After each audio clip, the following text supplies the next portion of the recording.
We are almost there. The Dream Wood Shop is almost ready to clad the walls with this 3/4 inch plywood. I'm going to route a tongue and groove on the edges of this. And to do that, I'm going to need to fix up my old routers.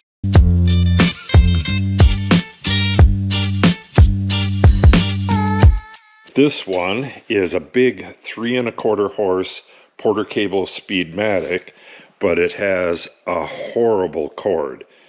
I mean, every inch of this cord is cracked, and there's some places where the wire's hanging out. So that's going to be the task today, getting this cord replaced. This other router, I think this is a 2 horse or 2 1/4 horse, something like that. This one does not have a base. We're going to make a clear Lexan base for that in a different video. And then finally this one, this is a 1.5 horse router. This needs a strain relief. This one I can use right now, but where is it? Yeah, it's sliding down the cord.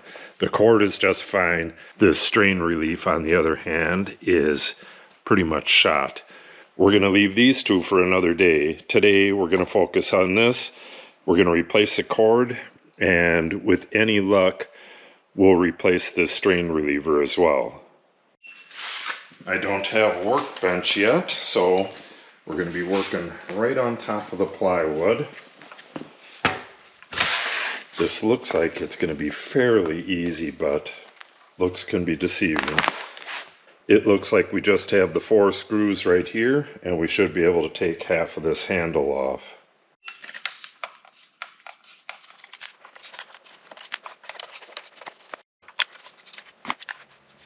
Oh, that's broken in there.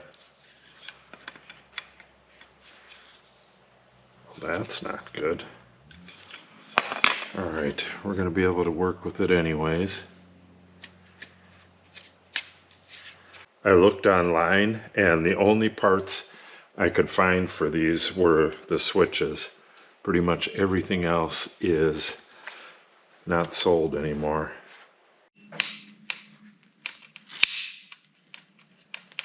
Yeah, this old plastic is pretty brittle. Hopefully nothing else breaks off. I'm not sure how long that was broken. If it was broken before or just turning the screw broke it, but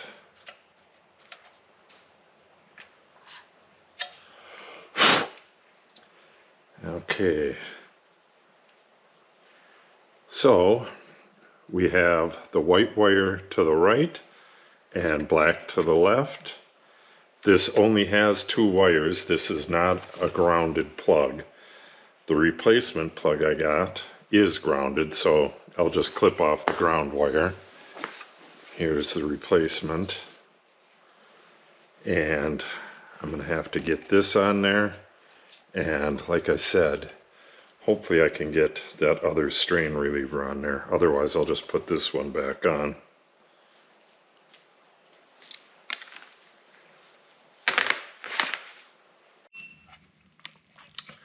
Need to compress this plastic a little bit to get this clip off. I could probably just cut this, but hopefully this isn't so old that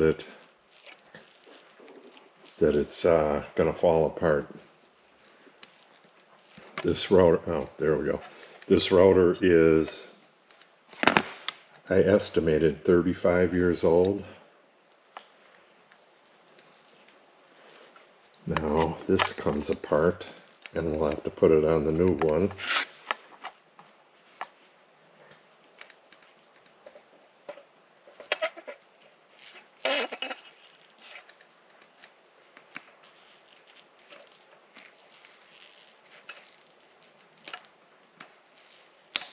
There we go. Oh no, did it break? No, it didn't. Okay, now this will just slide off as well. Let's get these screws off. Another way to remember these wires is got black going into this side and coming out the same side. So real easy. We got a ring on there. So got to take the screw all the way out. I don't know if I have any rings that are that small.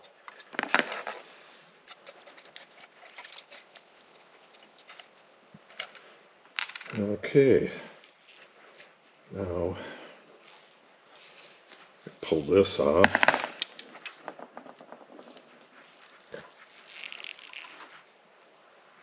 It's got a little piece of the cord in there.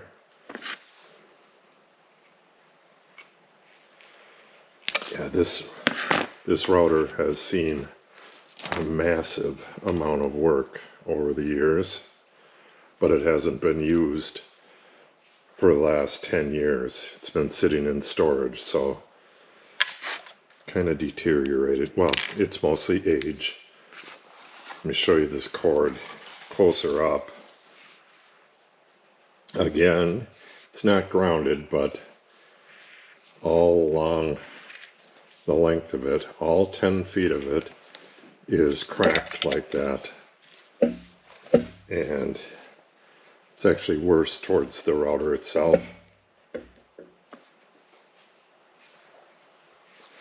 So, don't want to be working with that. Alright.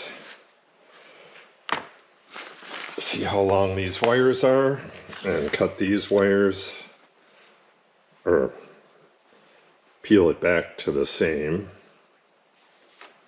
So we're going to want to go to right here.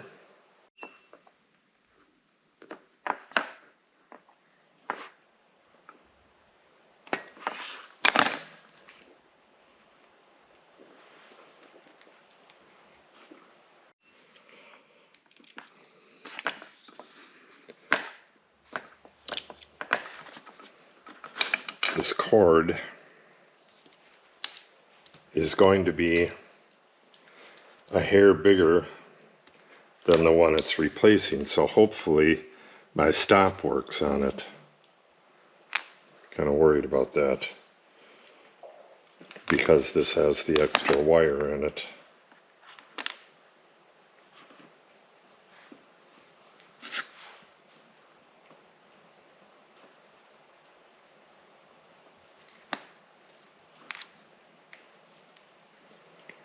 If nothing else, I'll try to find a 2-wire cord, but they're not easy to find. Okay, so it's about the same now. Need to find some small ends like this. Alright, what I did was slit the cord a little bit and cut that ground wire off so it's not too big like it was. I don't think I'll be able to find another one of these. I believe it's pretty specific to the router. I don't know if this relief is going to work or not. I don't think so. No, definitely won't. Alright, we'll try that on the other router. Yeah, this seems awful stiff. I got these on Amazon. We'll see, but it will work on this. So we'll just reuse it even though it's in kind of sad shape. Let me show you what I'm doing before I get too far ahead of myself. The smallest rings that I have are way too big. They're not going to fit on the terminal. This is the original. This is what I have. So what I did was just cut off a chunk of the wire with the original terminal on. Then, well, I got to strip one end of it, and then match it up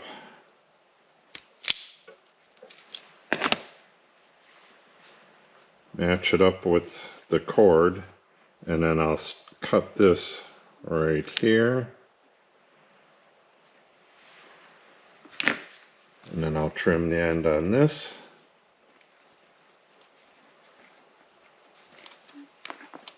And I'll use these shrinky-dink connectors.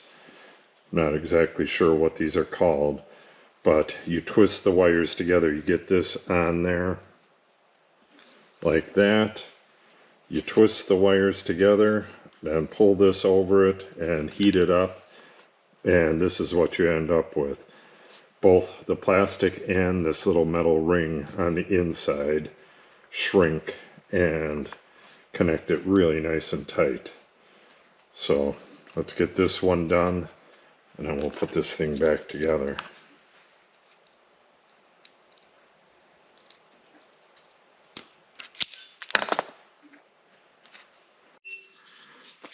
It would be better if I soldered the two pieces of, or the two ends of the metal together, but I have no idea where my soldering gun is right now. So just twisting them. And if it should ever come apart, I can just redo it, but I don't think it will.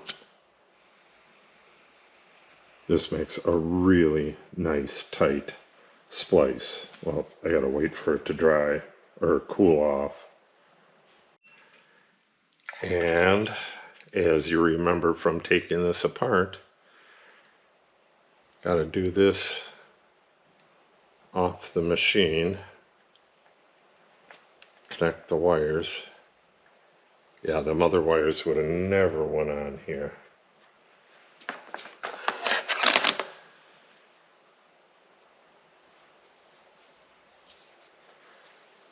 I have a lot of electrical splices and stuff that I use on my tractors, but nothing that small.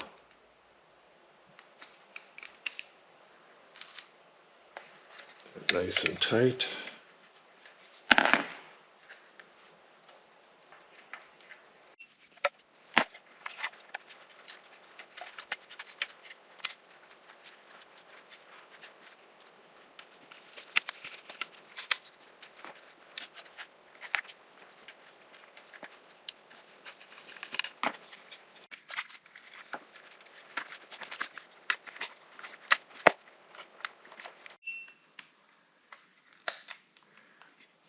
Got to make sure you get that metal retainer ring. There's a slot right inside of the handle right there. Just lines right up, and bada bing, bada boom. Now this screw right here is broken, so I'm gonna have a little bit of issues with that, but it's an old router.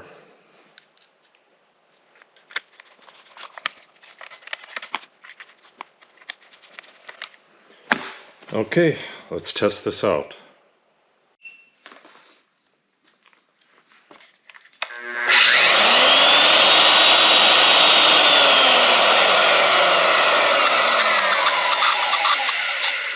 Yeah, the rotor sounds a little bit rusty, but it is what it is.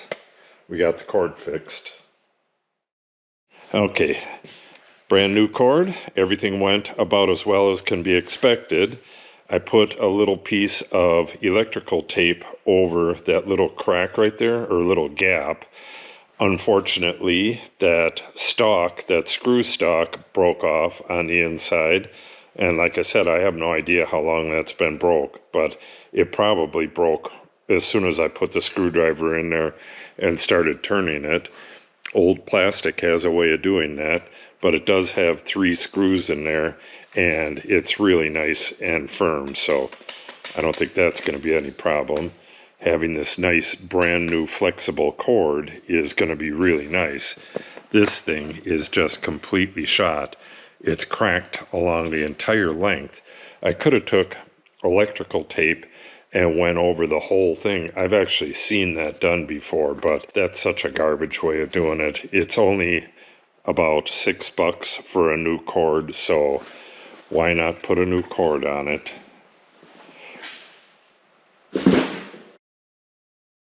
So the strain relief definitely was not going to work, but it's probably best that it didn't work, because when you're done routing with this, you set it on the top here, tipped over, and this is higher than the top, and this is really stiff.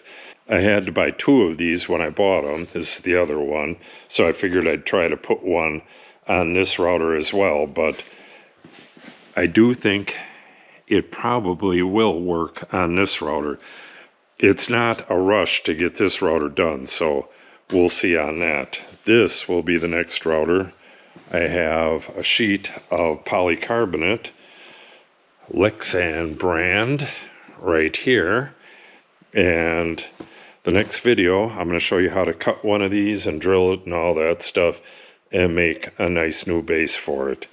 In the end, both of these routers, this one and this one, are going to get set up, one with a tongue and one with a groove bit, and they're going to stay set up that way until this entire stack of plywood is done. I'm going to take one sheet off at a time, cut the tongue and groove, get it in place, get it all nice and screwed in place, then do the next, because this stuff really wants to curl once it's been exposed to the air. So when I'm not working on it, I'll just put the concrete on it again and wait until I'm starting to work on it again. Then pull a sheet off, get the tongue and groove cut on it, get it screwed in place, wash, rinse, repeat. So thanks for watching, and again, the next video will be making a clear polycarbonate base for this router.